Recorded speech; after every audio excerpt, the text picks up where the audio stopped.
wanted someone else. Hey, you, do me a favor, subscribe to this channel. Hey, guys, welcome to another episode of Midnight Madness Chats with Hardman. I've got a great guest on here tonight. Please introduce yourself and tell me a little bit about your music. Hi there, my name is Sheron. I've been a musician for 40 years or so. And yeah, just writing, recording my own music, doing a lot of cover work as well in a gig wise. And played for a lot of name band bands and worked with a lot of big artists. And yeah, and now also releasing my own music. So, your album, Goodbye, My Love, spans over 25 years of emotions.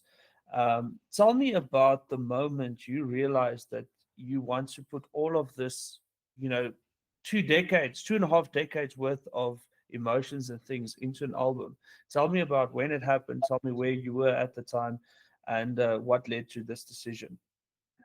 So I've been recording these songs as demos now for uh, closing on 30 years or so. And I didn't plan originally to put an album like that it just has that journey of the failed relationships and the journey that I went with with all the heartache and everything. But because I've been continuously working on music for the last 3 decades. But sometime in the last few months, as I'm compiling the last little bits of this album, I realized that I actually need to put this journey behind me and put kind of like my best foot forward when it came to this kind of like compilation. Because I'm also in the process of recording two more albums right now. And I actually wanted to, as part of my growth and my healing, is to kind of like um, make it something that stays in the past and not something that kind of like stays with me on into the next chapter of my life. And so, yeah, in the last few months, as I was compiling whatever has to be on this album, I decided to actually keep it on to this format, to love songs, failed love songs.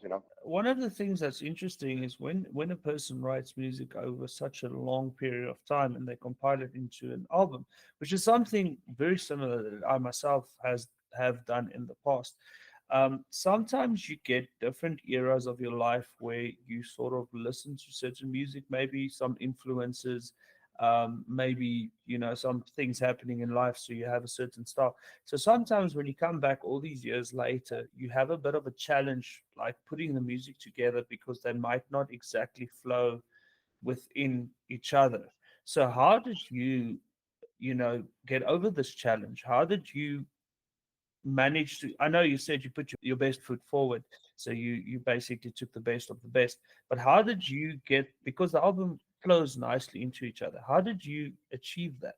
Well, I do have a big archive of unreleased music, stuff that spans from early 90s even, before I became fully professional, big musician. So basically, I found a big archive of songs on a couple of very old hard drives, which I actually thought I lost. And I've got the projects to, if not all of them, most of them. Obviously, it was I had to involve some conversion from the software that I used to work on 20, 25, 30 years ago. I found a way to do it. I had to find the most relevant songs for that flow because I do have more than a handful of other songs that could have been on this album, and uh, it they may have disrupted the flow if one has to kind of like describe it this way. Stuff that maybe the songs are still good songs, but you kind of like have to filter. I mean, most singer songwriters that I talk to, they write dozens of songs and they choose the ones that are most relevant for a specific kind of album. So I probably have another, I would say, 20, 25 songs that could have been on this album easily, all from the 90s all the way to songs I've written, in the past year. But it was a challenge to think which one which songs would work best with each other and which ones also would represent my journey best. I think I found the happy medium, trying to get that to work for me. So you blend alternative rock music with sort of indie pop. It says in your EPK it's a little bit of a hip hop influence as well. So tell me about how do you do these blendings and why specifically those genres? The hip hop one was very simple. It's a song that I recorded with my son. He's into hip hop. He records his own music, and it's all hip hop stuff. And after he's released now dozens of singles and a couple of albums, it was time for us to sit together and write something. So that will be a hybrid between kind of like what I do and what he does. So that was very easy. We have to take whatever he does best with whatever I do best. And the rest of the stuff, kind of like I get asked about this a lot. The songs kind of like produce themselves. People ask me how do I choose which song gets what kind of style, and I don't really know. It's kind of like I've got like an inner voice. I've got songs that I have probably three or four, or five different projects, different productions for them, all with the same lyrics, same melody, and they all have different faces to them, and it's the one that kind of like suit the best. And a good example will be "Goodbye My Love." The actual song had like a whole drum thing from the beginning all the way to when the actual drum come in. There was like a little drum march kind of thing that happened in the original recording, the original demo for the album. And I thought, okay, that's a little bit. It sounds like maybe that's not supposed to be there. And I've tried a gazillion things to put in there, and eventually I just decided to leave the piano bare all the way to when the actual drums come in. So it's all about trial and error, and I don't aim to blend any specific genre. It just kind of things happen. Every song kind of has got its own kind of outfit, and some songs are dressed in a tie and a t-shirt. So I really don't have a direct answer to how and why it happens. So the album has a very deep emotional journey through the lyrics. Tell me, how did this help you overcome emotional trauma or things that happened?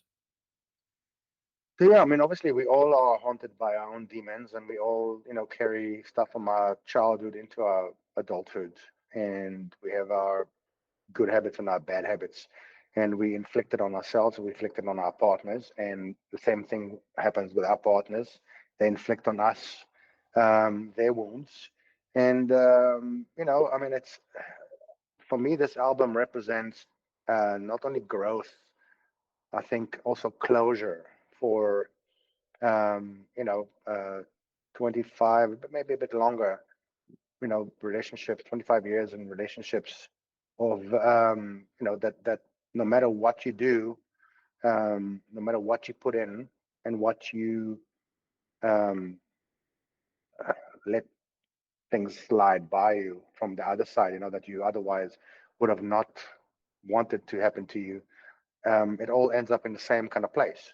So for me, it's the journey of healing, and for me, it's a journey of fully understanding where I am as a person, who I am as a person, what I want to allow in my life, and what I want to inflict onto other people. And so, yeah, I mean, it's for me, it's been an immense uh, place to be at the end when I listen to the stuff back and I go, it's where I was, 25 years ago, and where I am now is it's almost like almost completely different people. So you mentioned that you, after this album, will not be singing about failed love again. Tell me about the reasoning behind that and what will future themes hold. I don't think I will not sing about failed love again. I just wouldn't want to write about it anymore because I think I've overdone my quota on writing about heartache. There might be some other songs, and there are other songs that from 20 more than 25, 28 years even years ago, that will probably make into one of the next albums, but it's not new songs. In other words, for me, the decision would be to move on with my life. This album, like I said, represents closure. So I wouldn't want to be in a position where I am experiencing similar things in my life that would need for me to write again about the same subject with the same kind of like approach because I'm hurting in the same way I did, you know, in the last 25 years. So the aim is to put all this place where I was behind me. So, which song on the album was the hardest for you to write, and which song are you the most attached to? Wow, there's not one. Every single one of the funny enough that even though we're talking about three different women, um, every one of the songs can represent every one of those three women, and that's what made it very very difficult. So um, I probably I would say that I choked singing every one of those songs, but the songs that made me choke the most was I Know and maybe Baby. um, two different women, but it was very similar experience in what the story carried with me, you know. Um, so both of the songs are closure songs for me. Um, they both represent the end of those two specific relationships, and it was very difficult to execute the vocals for those songs because I knew where the lyrics came from and I knew what emotion they carried. So there's no one. I mean, all of them. I love all these songs. I'm attached to all these songs very, very strongly. Um, but yeah, I mean, it's difficult to just choose one child, you know. But I think the ones that hit me the most when I was that I had to stop and take a break multiple times. I know, and maybe Baby was the two difficult ones. So you mentioned that you've been a musician for over 30 years. How, and some of the songs have been in your arsenal for about 25 plus to 30 years. How has your music writing evolved, from 25 years ago or 30 years ago to today? There's a certain maturity in songwriting that you have to implement because it's so it's so easy to just write stuff and try to make it rhyme. Um, and by the way, I mean all the songs, even from the 25 years ago, all of them had to go through some sort of rewriting. Mm. It's also my English has improved over the last 25 years. So when your English is much simpler, you seem to write. I'm going to call it, although I don't mean it, I'm going to call it dumber words. And my words are already, a lot of people write hidden messages in their music. This album is very transparent. In other words, there's no lyric there that makes you think, what, I wonder what he meant by that. It's very open and it's very, it's very simple. It's like me saying, I got up from the chair and I went to the kitchen and I poured myself a glass of water. I write very, very simple in that manner. I've got other songs that, not necessarily love songs, that it's a bit more mysterious. There's a bit more mysterious content.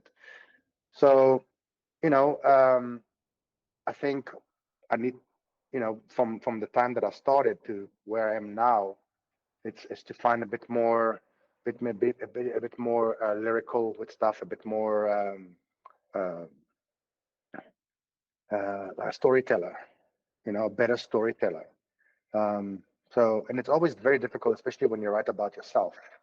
It's very difficult to be honest, So yeah, I think that's kind of like, but also to say things in a bit more mature way, not only direct, but also find a bit. I want to say the word clever, but to just try to be a bit more mature in the way that you write. That was my, if anything, I think I've evolved in that maybe this was the way. So you've toured South Africa and internationally to Asian countries. And I also heard that you're quite a busy man when it comes to gigging. Tell me about which moments all over from all the shows you've ever played were your favorites. And then tell me, when you're gigging so much, um, does it sometimes feel like this has become like work and it's less passion, if you know what I mean? Yeah. So let's start with the last bit of your question. It can feel like, oh man, another gig, but no, funny enough, yesterday I had a fellow musician walk into one of my gigs and partied with me and came up and did a couple of songs with me, and we are so blessed to do this. I mean, this is, uh, uh, you know, to my understanding, the hardest industry on the planet. It's the most rejection-oriented industry. You get more no's than any other industry I could. I mean, it may be sales, like hard, the guys that go on the phone, and we really have a difficult industry. You have to be really, really, really feel like you're blessed to be gigging. I am very busy, and I'm so grateful for that. I mean, one of my agents phoned me today with extra few gigs for April. I'm so chock a block for April, and already May is looking like more than half booked. I'm so blessed with that. It can, especially if you're not, if you had a bad day or you're tired. I've been very sick this past month. I had a terrible flu. I don't even know where I got it from. And you go into the gigs and it feels like, oh man, I wish I could just lie in bed.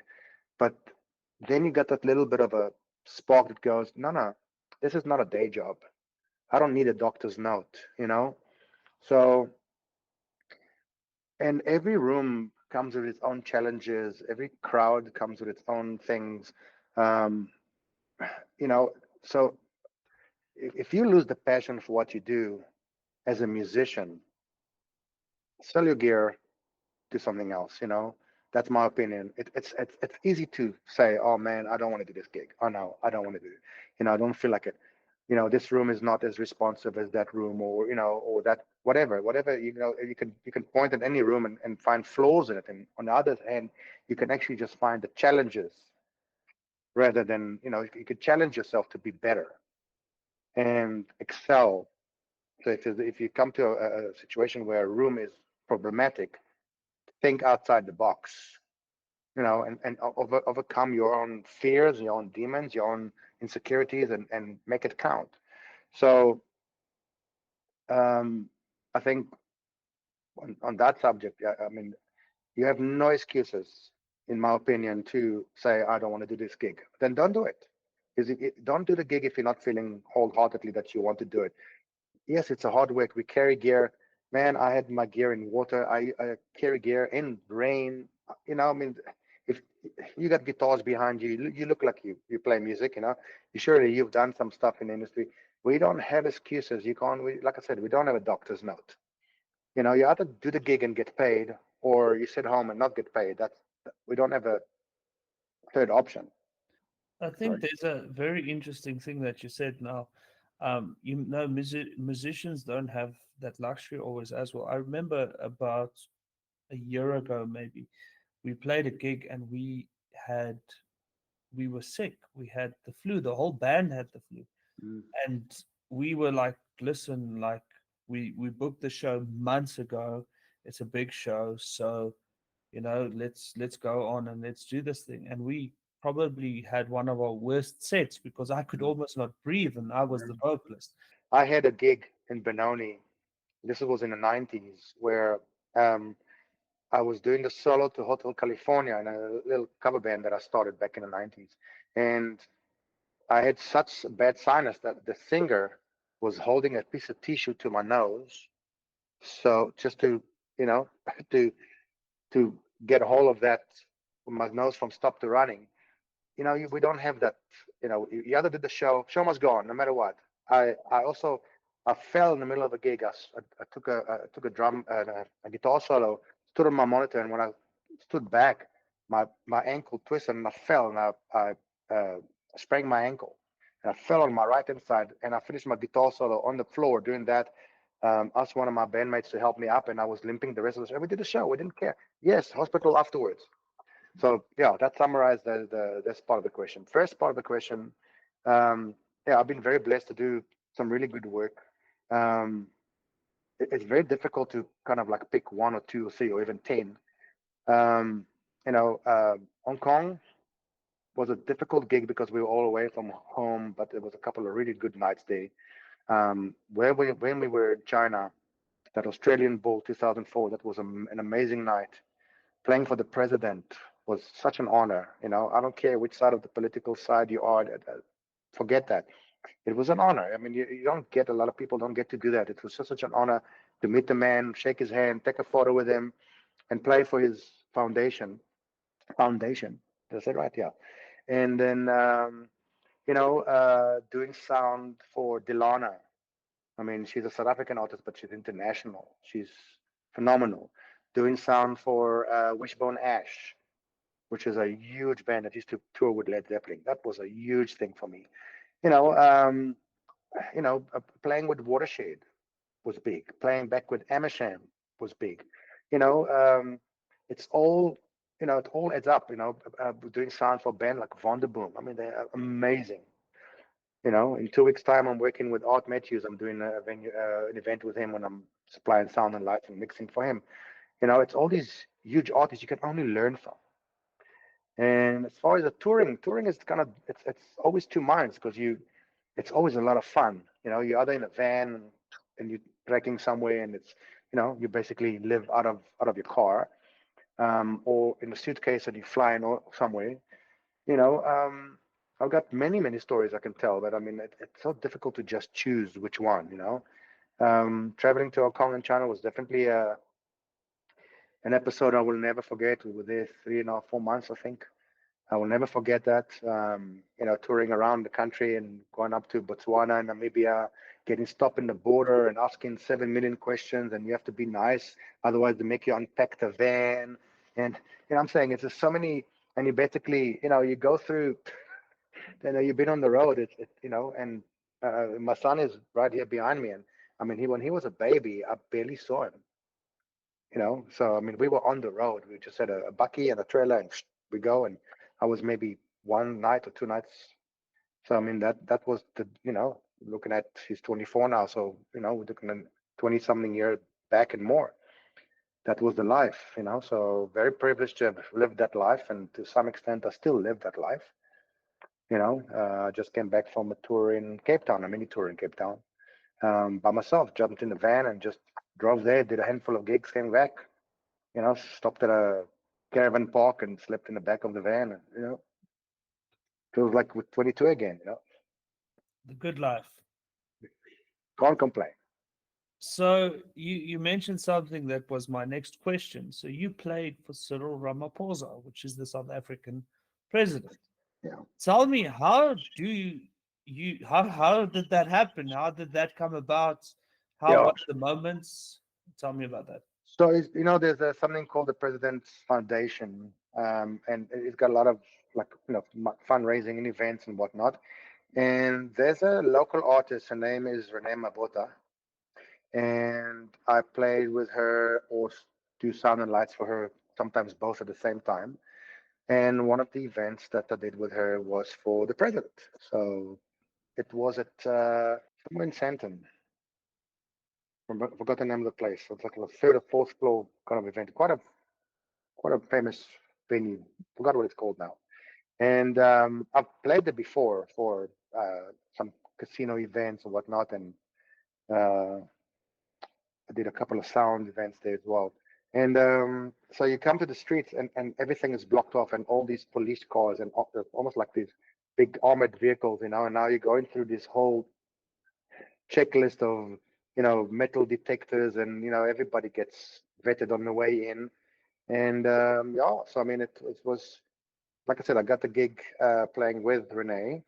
We got there very, very early because you got to come there early because they have to vet you and all the gear you bring in. They make you open up everything, and you can't have one little bit. You get a little guitar tool. What is that? Because it looks like a knife. And you got to open up and show that it's screwdrivers and whatnot. Like a Leatherman type of thingy. Yeah, I mean it's high security for me. It's not a problem because being Israeli, we're used to that kind of security everywhere we go. I can't go to a shopping center in Israel without being searched. You know, but yeah, it was definitely one of the highest profile events I've ever done. Um, and like I said, it's a big honor, to be chosen to go, perform for the president and be a part of the band and meeting the guy. And very briefly, but nonetheless. So I'm going to ask you some interesting questions. So if you could choose an artist, famous, dead, alive, any artist, to cover one of your songs, Wow. who would you choose? Wow. Can I name a couple? Yeah, Ah, for it. Look, I mean, um, By no means I'm going to compare myself to these artists, but I draw a lot of inspiration from guys who are multi instrumentalists, that also produce their own music. That understand sonically and instrumental wise how to lay down parts and everything. So let's start with the live ones.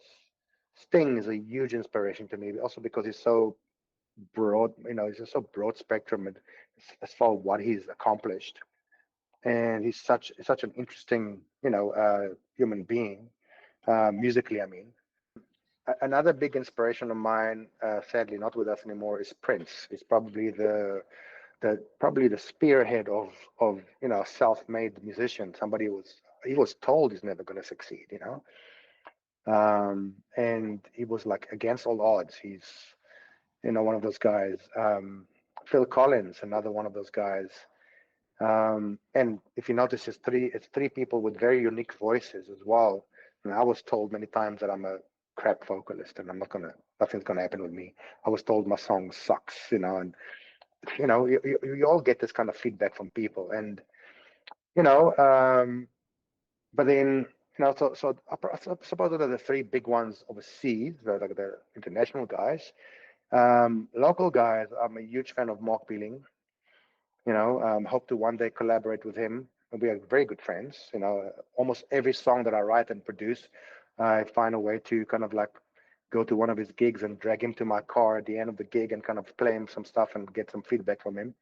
We've known each other since the mid 90s. Big fan of him and his work. So if he had to cover one of my songs, I'd be hugely, honored. Um, and there's a good handful of other guys. Sito, I love Sito from Von der Boom. What a great, uh, front man, and what a, I love Ross from Prime Circle. Um, who else? I mean, there's so many. I mean, I'm a huge fan of so many guys. Yeah, but I mean, I think that's a short list. I think Art Matthews, obviously Art Matthews. I mean, a phenomenon himself. What a mega musician himself. So you're the second artist that I've interviewed now in very recent times that have been telling me that Mark Billing is a quite a big influence. Obviously, I know all the other artists you mentioned, obviously great artists, but it's just it's funny that it's the second artist in I think about 2 weeks that's been like Mark Uh, Billing. who's the other guy? I want to know who's the other guy. Gaz. His name's Gaz. Yes, I don't know if I know. I don't think so. Look, Uh, Mark to me represents the benchmark for so many things. You know, first of all, what a vocalist, what a guitarist. Okay, when they started out, when they came up here from East London, they they really impressed everybody. I mean, he was hugely accepted into the industry. With the gigging musicians, we all went to see this new band, Casual Culture, which later became Mr. Mustard. And it so happens that also all the musicians that played for me in Mr. Mustard after the turn of around about the year 2000, there was a change of musicianships. So the three guys that didn't end up staying at me and Mr. Mustard ended up playing at my band. So we all been good friends and we all been touring. And I with my old band Crossover, we covered Min Mr. Mustard music even before the Min Mr. Mustard guys came and play with me.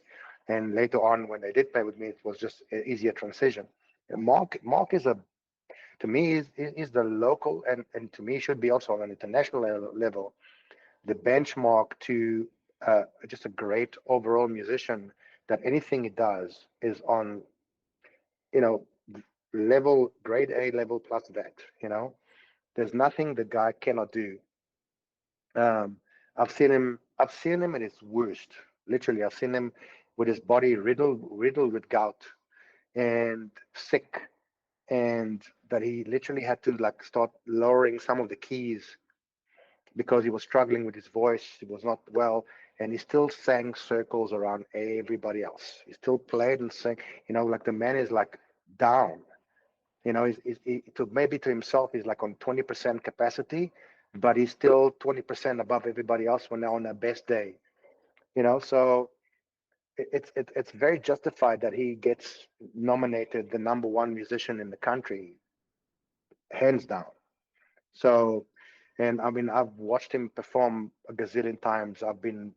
He invited me to come and jam with the band a gazillion times. Even last year, I think, with the was it June or July, when he came in and called me up to play a couple of songs. And I mean, yeah, he still runs.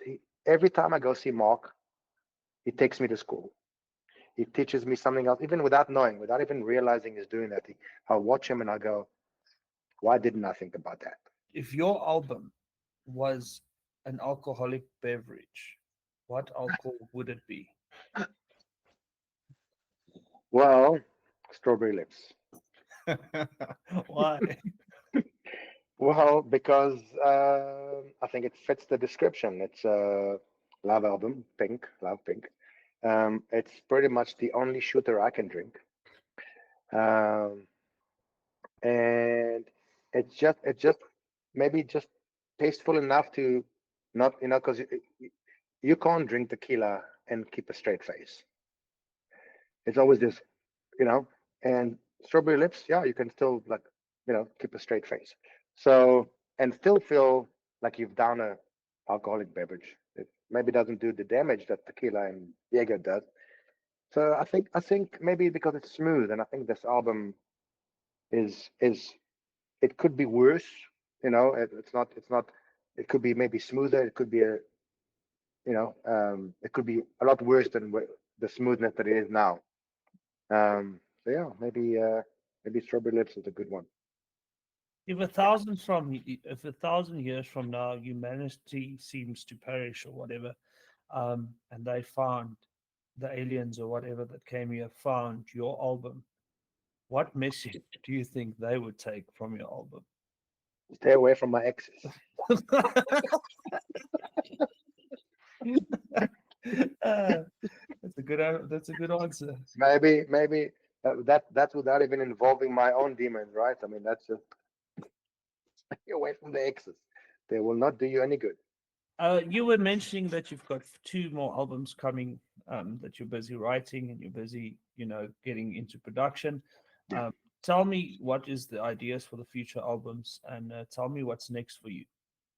So, um, first of all, I hope it's more than two, but at the moment I'm carrying out two.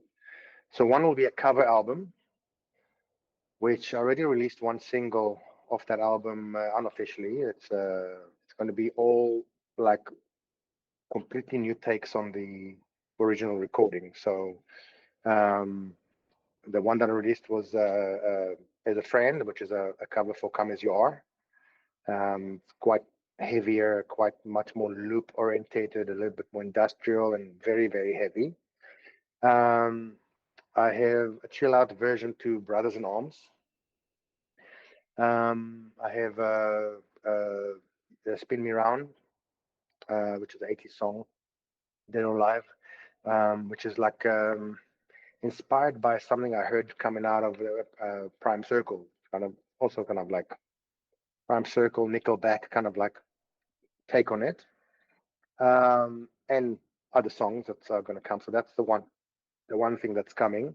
All completely different from the originals. Nothing going to be exactly like the original. And then another kind of like old niche of mine, which is the alternative rock, harder rock, kind of like when I was playing with a live band, it was rock and roll, you know. So an original album that incorporates the more heavier side of me, because I mean the live album is more like smooth listening to. This is going to be a bit more hardcore. Um, some of the songs, the verses are going to be a bit more monotonous, less kind of like uh, melodic, and the choruses is going to be a bit more the melody. It's going to be a lot of light and shade into the songs, but it's going to be more my 12-volt presentation as opposed to this, double A batteries, you know, as I like to say it. So yeah, these are the things that are coming out. Um, I'm not sure how many singles are going to be released from the album, one or two before the album come out, or first the album is going to be. I haven't worked that out yet because it's all about timing. So I need to see how far I get with the productions before everything is ready, and hopefully it will also be a little bit longer because with Goodbye My Love I could have added two, maybe three more songs um, that could have been appropriate for the album, but just ran out of time. So that those songs may end up as like a B side somewhere or like an ad fill in somewhere, but they might have to just be dressed in a different outfit before they come out. Great. Thank you so much for your time. Thank you for coming on to the show. If there's anything else you would like to share, please share your all your social pages, names, where people can listen to your music. Do you have any merch? I don't have any merch. You can start by finding me on my website, which is www.sheron.co.za. So Sheron, Sheron. All my social media handles are at Sheron Musician. So at YouTube, on Facebook, on Instagram, um, all of that is at Sheron Musician, one word. And obviously Spotify, Apple Music, all that to stream the music. Just Sheron, Sheron. And thank you for having me. It's a lovely chat. Thank you so much. I really appreciate it. Until next time, I've been Hardman.